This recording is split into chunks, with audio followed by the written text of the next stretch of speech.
let's just get people up to date with what your crowdfunding campaign was about. Do you remember? First up. Yeah. So when I started Good Cake Day, the idea was that for every cake that we sold, we would use a portion of the money to give cakes to children in a children's home in Nigeria, and we raised, what was it, 1,694. See, I wasn't greedy. I didn't need that much. Not saying that people who raise more are greedy, but just I wasn't really asking for much. I just wanted to be able to buy a large stand mixer, and just like bits and bobs on the side. When you were thinking about crowdfunding and going through all the process pre-campaign, and I better mention here that Chinelo took part in our 8-week training course organized through Business Launchpad. When you were going through all of that, how confident were you in hitting your target? Was it kind of like, let's just see what happens? Or did you think like, actually, I reckon this is doable? I was the former. Let's see what happens. And because like I just thought, like, you're asking people to give you money, right? And it's not like now where I have a quote unquote strong Instagram following, or that people actually know me and know what I do, and they've seen my results, and they've been following my journey for a while. So if I come up and go, hey, I want to open a shop, or hey, I want to do XYZ, people can get behind that and be like, yeah, we love your brownies, we think you're awesome. I was fresh off the boat, like I'd made a few cakes here and there, and I was very new, and I hadn't effectively proven myself, to say what I do is actually fantastic. So I wasn't confident. I just thought, will this work? And obviously, as you said, that was 3.5 years ago. And now today you work on Good Cake Day absolutely full time. I know, who would have and you don't just do cakes anymore, and you don't just give the cakes to the orphanage in Nigeria as well. Like, why don't you tell us what other things Good Cake Day has expanded to offer since then? So when we started, I think it was just like bespoke cakes, or like cakes on demand effectively. And now we do brownies, we do London workshops, we do online courses, we do cake decorating tools, like Good Cake Day cake decorating tools. We do brownies, which are our bestsellers, and one-on-one cake decorating classes as well. So it's sort of like, in 2017, I could not have imagined where we are now. Like, I couldn't even have thought about, like, it wasn't even what I was thinking. As of 2017, I don't think I'd even ever had a brownie, let alone. You've never eaten a brownie? The first time I made a brownie, I didn't know what a brownie was meant to taste like. I mean, I've had Chinelo's brownies. They're delicious. They are definitely what brownies are meant to taste like. Thank you. But I really didn't. I find it really funny, but it was 2018. I didn't know at the time, but they ended up being like a royal family in Dubai from the UAE, and I didn't know. But they were ordering like the other 3 cakes, and their invoice was for quite a substantial amount of money. And then they said, oh, could we have a box of brownies? And I thought to myself, for what you're paying me, heck, you could have 2 boxes of brownies if you want. And so I just, went on BBC Good Foods, and I was like, brownie, and they had like a brownie recipe, and it was like best brownies ever, or something funny like that. That particular recipe is now, I've adapted it, and it's now Bougie Bee. But I think I didn't even have any other person's brownies until either last year or the start of this year, when it just crossed my mind that I should probably find out what brownies are meant. I don't even know. Like, compare them to other people's brownies and just be like, like what are other people doing? Because I'm just out here making this stuff and not really like I don't know if it's right or wrong. And then I tried other people's brownies and I went all like, I tried different types. I did Harrods and then I think I did Selfridges and then I did like just a few, you know, shops here and there. And I was like, sounds cocky, but I was like, kind of like mine. Um, and so I just sort of, and also like we now have over 100 reviews, so like compiled from like Google and Trustpilot of people saying the brownies are nice.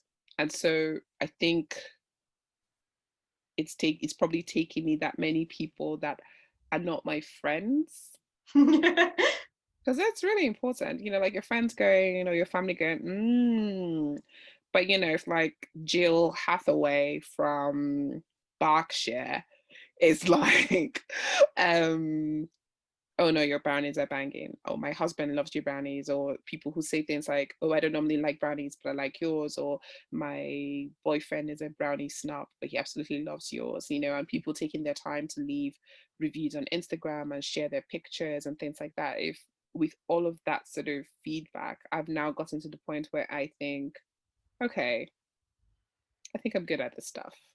Even though I started doing this without actually knowing what brownies were meant to taste like. But I just tell myself, well, you people who know what brownies are meant to taste like what I do. So I guess I'm doing something right. So that's where we are now. And we now also have like gift sets and hampers and it's great fun. It's great fun. I love that brownie story, and I think that it's what everyone should essentially do in business, is kind of like, say yes and then figure out how to do it later. I know that one of my biggest campaigns, if I'd have thought about it logically, I would never have taken it on as a client. Yeah. But I did the whole say yes and I'll think about how to make it work later, and it was probably one of the best things that I've done as well. Yeah. So with your crowdfunding, obviously, like, you didn't have a crowd back then. You were really trying it out and seeing. Do you think it helped in any way in terms of how you market yourself or approach marketing or sales now? I haven't actually thought about it. I don't know. I think if nothing else, it gave me the confidence to actually speak to people I don't know. Because I was asking strangers to give me money, and with the business launchpad one, we had this event where we got to stand in front of like a crowd of like, I don't know if investors, but people who were interested in supporting small businesses, right? And then saying to them, telling them about our business, our plan, and then saying, "Can you give me your money?" So that was really great for crowdfunding, and I won an award that day. Yay. So That was at like the RBS in, was it it Liverpool was, it Street? was, it was. So just that sort of confidence at an early stage, and being able to actually raise some money and buy that mixer because I really couldn't afford it. Something where you're just like, I really don't have the money for this, and I really needed it to get to start that journey. I mean, I had started with a smaller mixer, but in my head, I was just convinced that if I had a bigger mixer that I could make more orders with, then I can build a business. And I still have my mixer. She looks really good because I take very good care of her. But it's just that sort of early confidence that you don't have when, like you said, I didn't have a crowd. Nobody knew my name. And now everyone does. Well, not everyone, but definitely more people than then. So it's quite funny because I've been umming and eyeing about the idea, but I probably will come back to you maybe like next year and say, Jess, I want to crowdfund for like a proper space for my business. And because we're currently in a commercial space, but it's the shared kitchen. I do want a GCD HQ.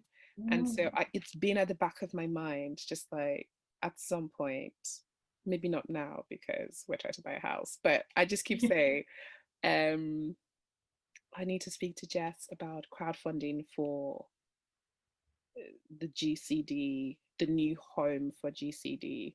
Um, uh, I mean, as I'm saying it, I'm getting a bit anxious because I'm just like, I raised 1,600 and what was it, 24, 48? 94.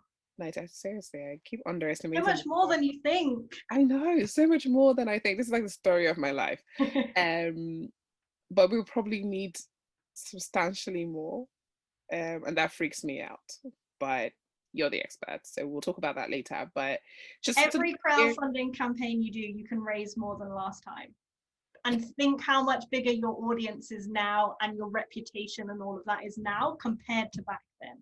this is Even if very you true. ran the same campaign now versus back then to get more mixers, like you'd obviously raise more. I love how this is not what this call is about, but I'm just like, actually, but yeah, you're right though. I think like we probably would be able to raise more now, than if, we try to. And I feel like I'm a bit more, it's just a thing of, it's not even so much, oh, you've done it before, which also helps, but it's just being in a better space, having actually run the business for a few years. um I can now, I know what I need, if that makes sense. But then I was just like, I just want to mix, like just give me a mixer, that's all I want. I was just happy to go and buy my mixer. That was, and I think that there's something very beautiful about when you start your crowdfunding journey at the beginning of your business and your goals. I mean, some people have bigger goals than I did. Some people are crowdfunding at the start of their business for like 100 grand. Um, but for me, it was just basic. I just wanted a mixer. I just wanted a mixer. Whereas the next time we'll be having this conversation, I'd be like, so basically, I want. Here's my list. I'm like, here's my list. Okay, we're talking. It's progress, right? And I think like for anyone listening or watching, it's just that sense of it's okay to start small and with your I just want one mixer target, like because I think sometimes you can see people, and even when I was doing it, there are people who were crowdfunding for a lot significantly more than I was.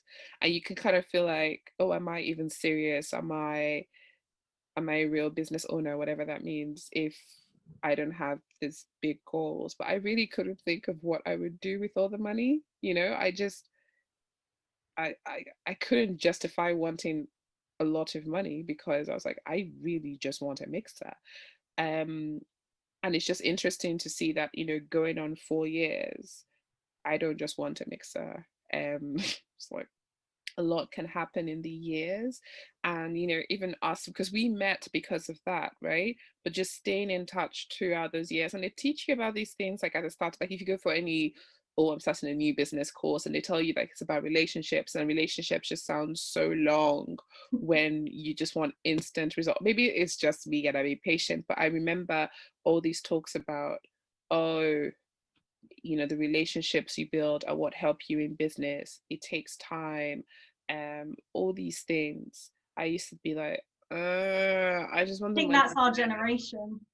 That's probably what it is. I was just like, I just want the money like yesterday.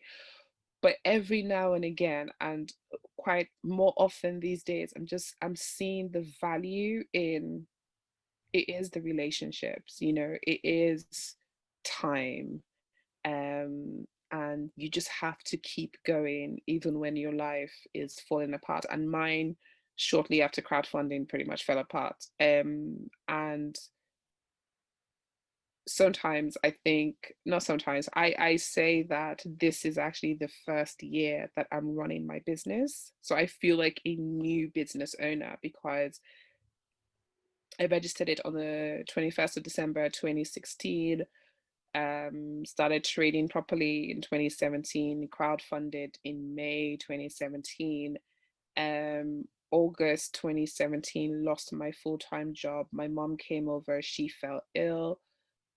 She stayed ill till like, she stayed with me for 6 months, which took us into March 2018.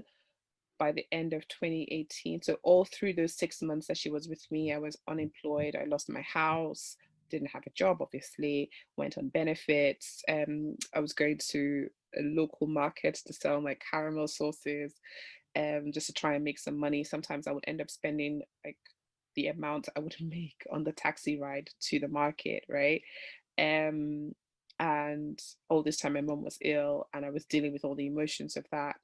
Then she went back. I then had to move into living with my auntie and uncle at the end of March. Um, my mom stayed ill all that year. I then got a job in April.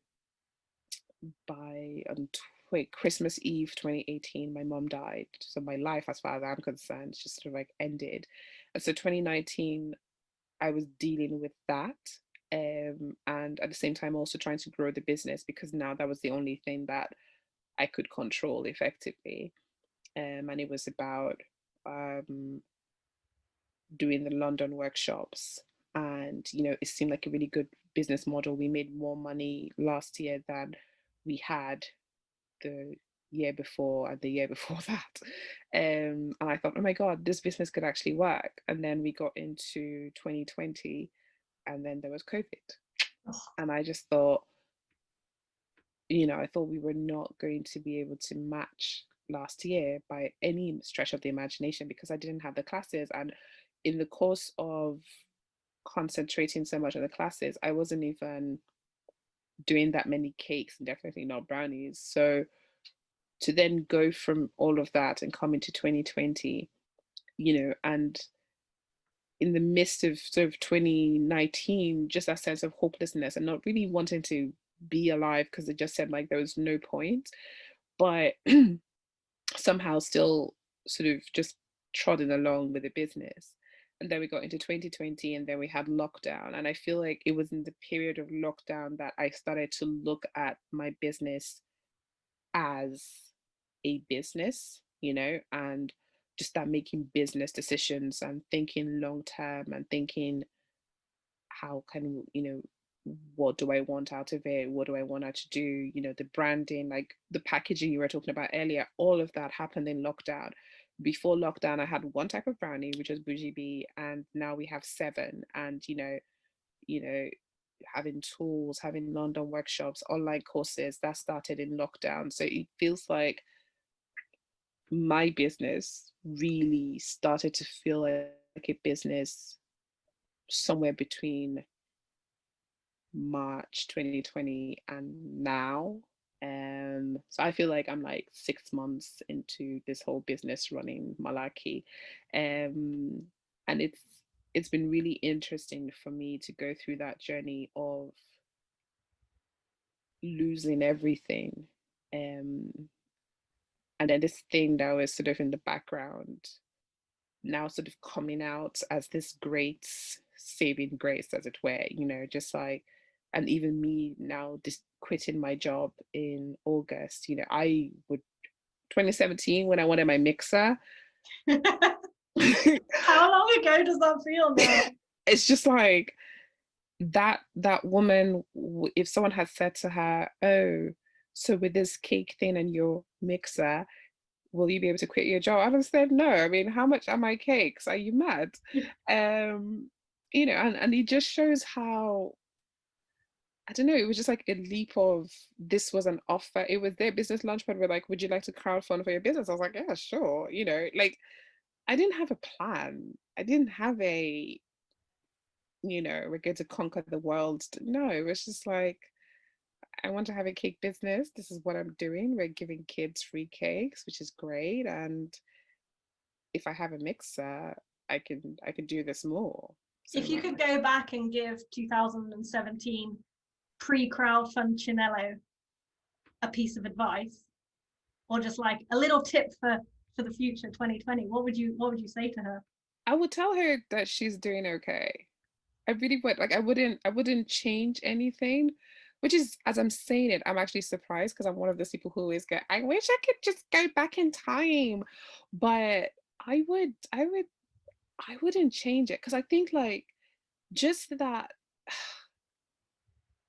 I'm looking at her like, wow, you really woke up and just decided to crowdfund for this business with no big plans. And I really admire that because like if she didn't do that, I wouldn't be where I am now. Yeah. You know, like I still use the mixer that I bought, you know, and I'm I pretty am sure really excited for a photo of you and this mixer. I was Like like, I after actually this have one. call.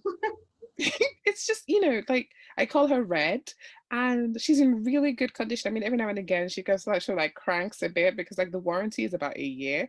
So, you know, but she's, you know, she's the mixer that I use, you know, and I have built this business with the mixer I crowdfunded for in 2017. You know, it's like it's not even one of those, oh, I crowdfunded, I got this thing, and then yeah, it didn't work out, I parked it and I got something else. It's like, no, um, that basic thing, like I just wanted my mixer. It's a And love story. yeah, I know, right? And it's just that weird thing where you go, this small thing, quote unquote, because you know, 700 and something is not small, but you know, it's just that all I had to go with, you know, I didn't know what the future was going to hold. I definitely didn't know that in less than 6 months my life was going to change forever. All I knew was that if I had a mixer, I could do something, you know, and it's just like I got the mixer and I did do something, you know, it's almost like I converted that one mixer to like, you know, out of that mixer, all these brownies we talk about gets made with red, you know, it's just like, On a stressful day, your mixer has a lot to answer to. but it's, yeah, it's great. It's funny. And like, I'm so glad we're having this conversation because I hadn't actually thought about it, but it's like, you know, that small leap of faith, you know, just that if I can get a mixer, I'll be okay. I mean, Uh, I love this story. I have so much love for that mixer now. I didn't know that mixer was still in existence. yeah, If you asked me the life expectancy of a mixer from someone that owns like a cake company, a life expectancy for a mixer owned by me, very long, very long. But like you're baking like, every day. I would not have thought it would last this long. That's good quality. Well done. Well done, Red. I know. I mean, she's going to need help soon. I feel like she's becoming like an old dog because every now and again, like she just, if the power supply isn't quite right, so she can't do the highest speed. You know, she's like, she looks good. I'm going to get her a partner, maybe black. If this doesn't make it onto an Instagram story, count me out. The introductions. We call him like Noir. Oh, he's French. Like red and noir. I think they sound like an adorable couple. I know. And I feel like if we tell this story, like you can easily crowdfund for Noir.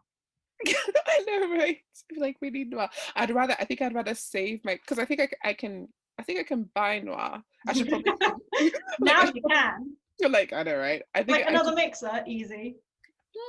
not so much easy, but you know, like I should probably do that to be honest before we get to Christmas. But I would like to, we could tell the story as part of Red and Noir need a new home. Yes. I feel, if Red and Noir had their own Instagram account. Oh my gosh, the adventures of stories, Red and Noir. Yeah. I feel like, a lot of people would be into that. It's so sad, but it seems so true. Like I'm just thinking, it's just little photo shoots. Yeah, it would just be two of them. I'd just be like Red and Noir. This is what 2020 has come to. Yes. And I think, oh my gosh, can you imagine them on like TikTok? It would just be them mixing batter most of the time, to be honest. And then hanging out in the kitchen together. Yeah. Maybe having a romantic dinner every so often. Yes. Or whatever they make, it could be like, look what Red made for dinner. Look what Noir, courtesy of Noir. I mean, I really want to be stereotypical and put a beret on him. Yeah. The worst part of this is that I'm seriously considering this. I'm thinking this could be great. Like this could, like how like someone has like a professional account, quote unquote, and then they have a spin-off account for their cuckoo ways. I feel like it's almost like you having a separate account for Tiny. It's that sort of thing of like Exactly. the adventures of Red and Noir, I was the gonna say, love like, mixes from the Good Cake Day kitchen. yeah, It's I mean, like I was gonna say you're already gonna make an excellent dog mum. For those watching, Chinelo and I had a conversation about dogs recently. The way you take care of your mixer, I'm only gonna assume that love is gonna be transferred onto a dog. yeah. I clearly have too much love to give. That's what this is. This is why my mixers have names, because clearly I'm just looking for something to love on. And right now it's, oh gosh, I really love this. You can start off like Adventures of Red, and then we can start off with like getting people to sort of vote. Like she could then be like, oh, she's really lonely. I mean, you can essentially go on some dates Yes. once like bakery stores open again, and you can go and mooch around and have a look at the different I'd types just be of like, mixers. yeah, shall we get her? Shall we get Mr. Kenwood? And Yeah. then like one of the features. This is so sad, but I love it. I love it Set so up like much. online dating profiles for them. Take like the background of My Tinder and put like a sexy mixer photo God. up. Yeah. Height, age, interests. Yes. Capacity. Stamina. Yeah, I mean, I feel like this is better. You know, most people have spin-off dog Instagrams, as you mentioned. I'm not gonna lie, I've not seen a spin-off mixer I Instagram. haven't. I I've think not that's what makes searched it either though, really to be honest. exciting. The Adventures of Red. I love it. And it's just like, it just makes sense. I'm going to do it. I'm actually going to set up. And she's just going to be the like she could be like single and searching, 4-year-old mixer of the from the Good Cake Day kitchen, seeking new partner, and just start off from there. Like I clearly know that I'm going to get Noir, but nobody else knows. And I I mean, mean, they like, will when they watch this video. And also, I'm clearly putting the Instagram link in the links. yeah, I'd just be like, oh gosh, I love it. I love it so much. But speaking of the links, before we get too into this, I know, because I could literally just sit here and be like, ooh. yeah, I know, same. I'm so excited for this. Where would you like people to go? Do you want them to go to your online courses? Do you want them to go buy brownies? Do you want them to follow you on Instagram? I think like it really depends on what you're interested in, but like brownies tend to work for everyone, I think. Yeah, I agree. They are delicious. So if you want, I think in terms of links, probably like a link directly to the brownies page. And then if you just want to hang out and see weird random stuff like the Adventures of Red, you can check us out on Instagram as well. So we're at Good Cake Day everywhere, which is really fortunate. So none of all that good_cake_day hyphen, which is really fortunate. So it's just Good You Cake. got in there early. Well done. Yeah, Good Cake Day everywhere on Instagram, Twitter, and Facebook. And I think also, what's that thing that cool kids are on? TikTok. Well, I'm not cool enough for that. we're not on TikTok, to be honest. There are some YouTube videos of you as well, aren't there? Yeah, that's clearly I have a lot to do, but yeah. Okay, so well, I'll link those in. And then like, yeah, obviously the website is Good Cake Day, literally Good Cake Day everywhere. So goodcakeday.com/brownies for the brownies page. So that's quite good fun. And I'll put those links in. And thank you very much for talking to me about your crowdfunding journey and your future plans. Thank you. It was really fun. I look forward to continuing following on your journey. I would also like to say I think Chinelo has some of the best newsletters that I get. I subscribe to all my clients' newsletters when we start working together, and yeah, it's been nearly 4 years and I haven't unsubscribed. That's always a good sign. Always a good sign, always a good sign. Also allows me to stay up to date with what you're doing over that 4-year period without having to check in all the time. But anyway, we shall leave it there. And once Awesome. your cake mixer Instagram account is going viral, we'll have another one of these. I know. We're like, Red is doing better than I am. She has become the face of Good Cake Day. I know. It'll never happen, don't worry. You never know. Okay, adios. Au revoir. Bye. Bye.